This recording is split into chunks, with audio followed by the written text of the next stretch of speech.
So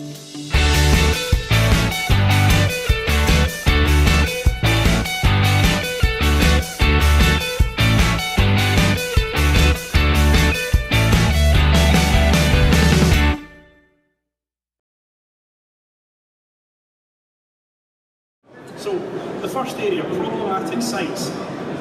Actually getting the right site is key. You will find when you start this process that finding the right site is the longest part of the whole process. It's one of the most difficult parts. Everything from there on is actually a whole collection of things that you're actually going to do. So what to look for when you're purchasing a plot.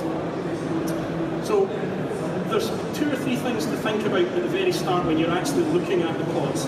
Is it a serviced plot? So does it have power and does it have water? Something to think about with power, if you can see a telegraph pole in the next field, it doesn't mean that it's going to be so easy and simple for you to get power. You have to check if there's enough capacity. So you may find out that you just assume that it's going to be okay.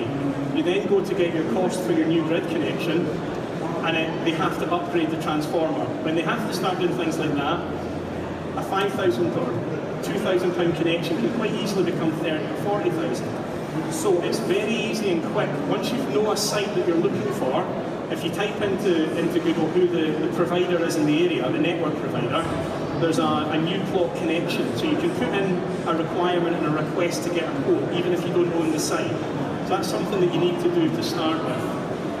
When you're looking at plots, if it is a plot that has had some work done on it, it'll either have outline planning permission or full planning permission. If it's got outline planning permission, somebody has engaged with an architect to get effectively the argument, can we have a house there? So they've got that part dealt with, which is great, because it's not as straightforward as just saying I want to build a house in the countryside. You have to actually have a relevant case and meet relevant policies to be able to do that. So if somebody's got outline planning, it means that they've dealt with that argument for you, so that is very worthwhile. Have a look at the planning approval. So when you're looking at sites that will have a reference number, you can go onto the planning portal for the area and download all the information. From that you'll be able to check and see actually can you build what you want, or has there been any historic information in the planning policy review that says, well no, you can't do this or that. So it's very worth looking at that. The next stage on is full planning permission. So somebody has appointed an architect to go through the whole process and design a house.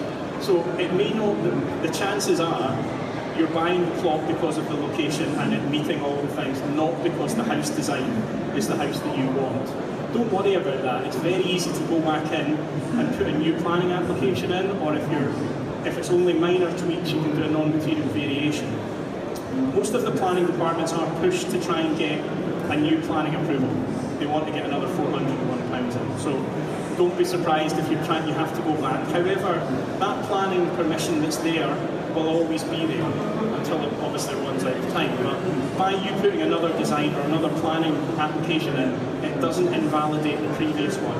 So it is still worthwhile that it's got that, but there will be a premium attached to that site because somebody's probably spent £5,000–6,000 with an architect to get it to that stage. So just be mindful that that is something that is taking place. So moving on, have you checked the planning conditions? So again, moving further forward that it's got planning, the conditions will state a whole load of things that need to be done to satisfy that planning approval.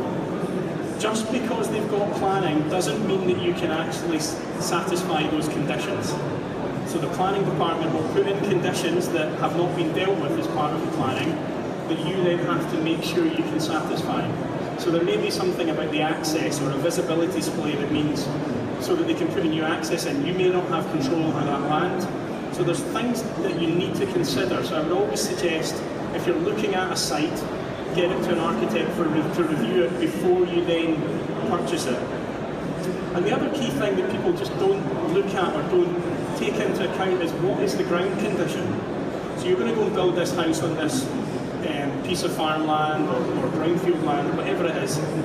What is the ground condition? So you need to look into that. You can get something very simple as you get an engineer out for a half day to dig some holes, check what the ground condition is, and also check the porosity of the ground.